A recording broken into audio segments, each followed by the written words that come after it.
been informed it is the final day of September. This is the last day of 2024. I'm legally allowed to play the Sega Dreamcast. So we need to get this stuff in. We need to pull it together and finish out the month strong. And to do that, we're going to play 2 of IGN's worst rated Sega Dreamcast games of all time. And one of them is the worst rated Sega Dreamcast game of all time on IGN. But we'll get back to that, because I do need to tie up a few loose ends, and that does involve the recent Cleveland Gaming Classic. And part of that is announcing on YouTube. There is already a little bit of a clip show, a variety of clips of events and things found at Cleveland Gaming Classic. The video is up on YouTube and shows off the retro gaming vendors, the arcade that was there, as well as some of the events, some of the guests that were there as well. So you can check that out. That is live on YouTube, and there are more videos coming up on YouTube based on specific things at the event, such as the BattleTech pods, a few of the arcade games, and a few of the indie games as well.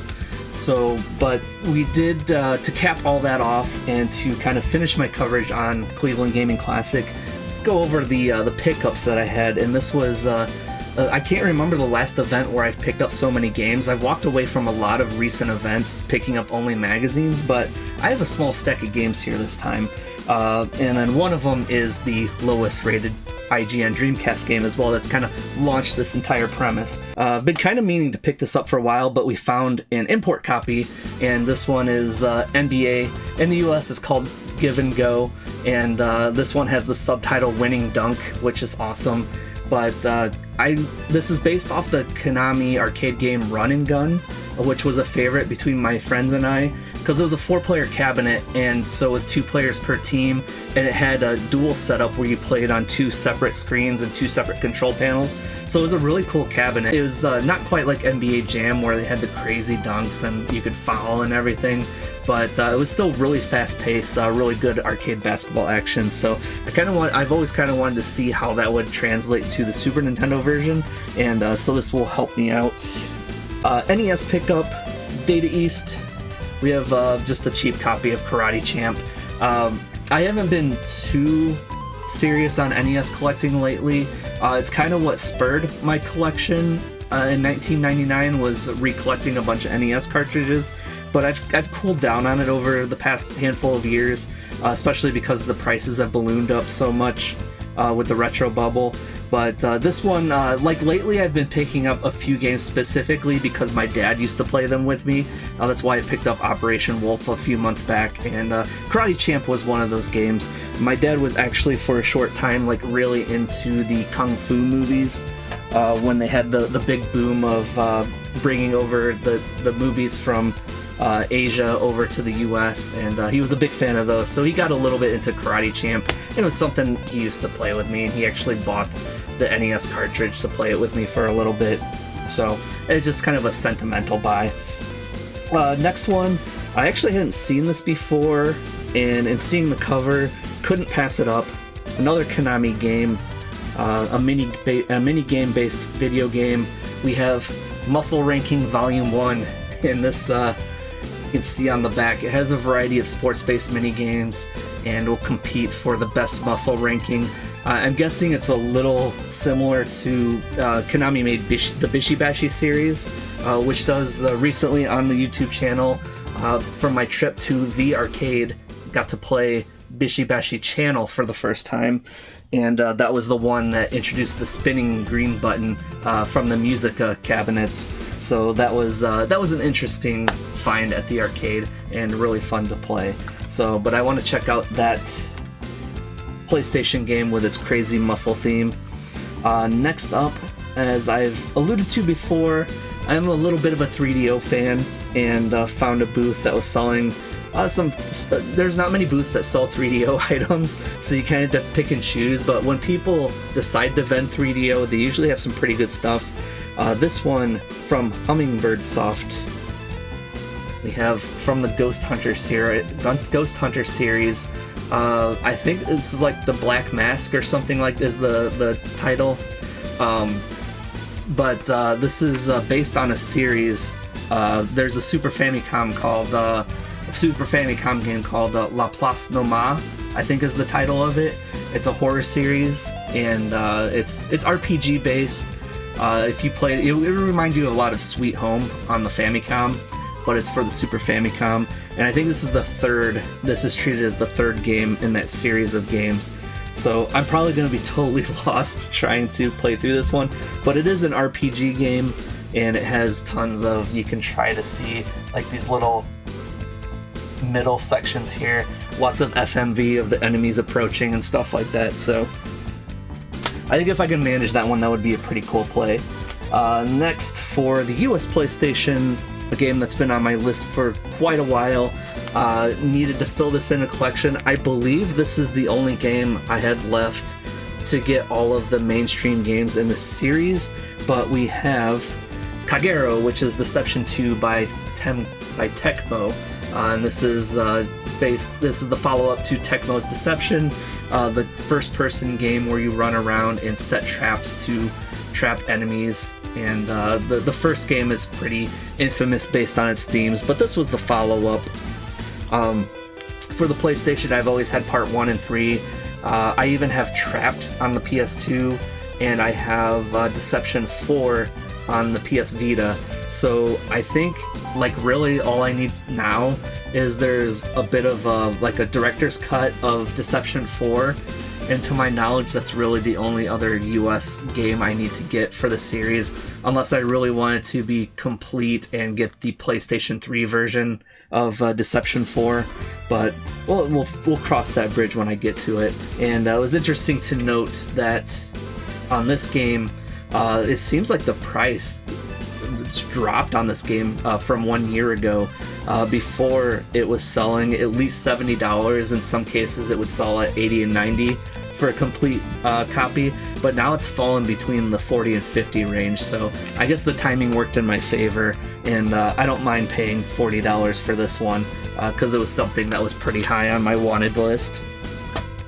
And then, speaking of filling holes in collections, Japanese copy of Donkey Konga 2. This is the only Japanese version of Donkey Konga we were missing from our collection. I started with Donkey Konga 3. The Japanese import was actually the first one I ever got, and then went back, got the US version of 1 and then the Japanese version of 1. So Donkey Konga 2 will fill in the final Japanese slot. So now all I need is Donkey Konga 2 for the US, which was my least desired version because I'm not too fond of the song list, but at this point I might as well pick it up and just complete the entire collection. One Dreamcast buy, no instructions, but we got the case and disc. We have Konami's Air Force Delta. That's a kind of like Ace Combat, but for the Sega Dreamcast by Konami. So it feels a little bit more arcadey and less of a simulation, but I haven't dug too much into it. Hey Boma Man, what's going on? But yeah, we got we got all of the Donkey Kongas. But this one, I got even cheaper. I bought like a handful of items from this vendor, so I got this even cheaper than the $8. So kind of cemented the buy. Wasn't really high on my list, but it was a Dreamcast game at the event that I didn't already own. And being September, the Dreamcast was just really on my mind, so we went with it. And just another one to add to the overall Dreamcast collection. And although I bought more games this time around, that did not stop me from picking up a few magazines. The first one, we have the May 1995 SWAT Pro from GamePro. Occasionally GamePro would release editions that were nothing but the strategies and tips, cut out a lot of the previews and reviews and such, so it's like a strategy guide, occasional strategy guide that GamePro would release. This one has the X-Men cover, which is really cool. So kind of a decent spread of games here. This was in the weird area between generations, so there's actually a lot of 3DO coverage in this, and I'm trying to remember if this was... No, this was not.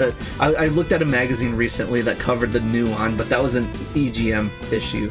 But 3DO coverage, CDI coverage, Jaguar coverage in this one. Hot tips for those systems that people absolutely love. You love to see it. And then if you follow along, you know my favorite magazine ever, Tips and Tricks, did locate one issue at the event. This one not currently in my collection. So this one is December 2000, and I'm mostly targeting the issues before 2001. So this would be the issue that the last issue that falls within that range. If I can get a complete full collection of Tips and Tricks all the way up to its ceasing publication, that would be cool, but I'm mostly interested in ones that released before 2001. So this one's an okay issue. I really like this is when it started breaking into Dreamcast, PlayStation 2 and such, but I really enjoy the Super Nintendo, Sega Genesis, PlayStation 1, Sega Saturn, that type of deal the most, so they're always welcome, Boba Man. Go through the journey of life. I need all the help that I can get. And then lastly, we have 2 issues of Nintendo Power. This one picked up just solely on the cover. We have the Killer Instinct Gold with the Jago, and the good lord, her name's escaping me. It's Kim something. Wow, I can't think of her name right now. But this one breaks in just as the Nintendo 64 is releasing. Kimu, yeah, that's it. Appreciate it. So, I don't play Killer Instinct 2 a lot. It's kind of weird. I like the first one, and I don't hate 2, but I don't play it a lot. So, but this one was big. Donkey Kong Country 3 really being hyped up, along with the N64, which had just released. And then lastly, other Nintendo Power. This one has the cover of Donkey Kong Country 2. This is the December of 1995, I believe. But if you can see it on the cover, you know why I picked this one up, why this one was on my radar. It's right there. WWF WrestleMania, the arcade game, the Super Nintendo version nonetheless. And just to show one thing real quick, I did crack this open and check a few things out here. But I was looking for the WrestleMania coverage in this one, and it's tucked all the way in the back of the issue. There it is, okay. But this is my favorite part of it, is they have the there's only 6 characters in this version, so to cut it down to 3 page spreads, total of 6 pages. The first 2 pages are the basics, and then to cram the 3 the 3 characters onto 1 page, they stick someone in the middle and then the fold. This page design is my passion. Look at that. And you're trying to read it and the roads are broken up. Don't stop, move. The razor is in the ring. I thought that was funny. I'm dumb though. Tips and tricks. Oh, what do you got here? Let's see. Oh, okay. I believe I have that. For whatever reason, a year or 2 ago, a lot of Nintendo Power started popping up in the local shops, and that included some of the alternating guides that Nintendo Power released. So, but that is a good book. Okay, so last pickup. Part of the reason we're doing the stream today is we have in our possession the lowest rated game for the Sega Dreamcast on IGN.com for its time. So this game, for reference, received a 1 out of 10 rating, and the next closest game got a 2. So there's no other game in the Sega Genesis and the Sega Dreamcast library that IGN.com bothered to review that got 1.1, 1.2, whatever. No, it goes straight from 1 all the way to 2. That's apparently how bad this game is. And I used to view IGN regularly. It was my first year of college, and they really highlighted the Sega Dreamcast, which stuck out to me. So IGN was a very different site before it was purchased out in the mid-aughts. So I actually enjoyed the website for a handful of years, but so this review always really stuck out to me. I remember it to this day, just absolutely trashing this game, and we are talking about ESPN NBA 2 Night, published by Konami. So did they... They didn't even put their logo on the cover. That's interesting. But anyways, so NBA Tonight was one of the games that came across when Konami made its partnership with ESPN to put the ESPN branding in its games. For the Sega Dreamcast, it did, prior to this, they released, there's an ESPN International Track and Field game. I think that released around the time of the Sydney Olympics, but they didn't have the Sydney branding to it, so they just released the generic ESPN Track and Field game. And there were at least 2 other ESPN games that were supposed to release on the Sega Dreamcast, but those were eventually canceled. I know one was a baseball game, and the other one might have been a hockey game. I'm trying to remember. But yeah, this was the second one that released, and the final one that released. So, of note, this is available on the PlayStation 2 as well. PlayStation 2 version was developed internally, Konami Computer Entertainment Kobe, whereas this was developed by some team as Sunset Entertainment, some company that was like a tech company that did cheap games for Game Boy Advance, stuff like that. And they would work with Hollywood for CGI, stuff like that. And looking it up online, there's virtually no information about this company whatsoever outside of the expected generic things. Even on the Wayback Machine, you can access the front page sometimes, but any of the links don't work, so you can't click on their projects page and see the full rundown of what they've worked on. But they did a few things. They claim they had involvement in Portal Runner, World Destruction League, the Battle Tanks game, a couple of others, so nothing much of considerable note, but it's just kind of weird that they dropped this game, and they did a few projects afterward, but I think they broke mostly into the working the Hollywood angle with this technology.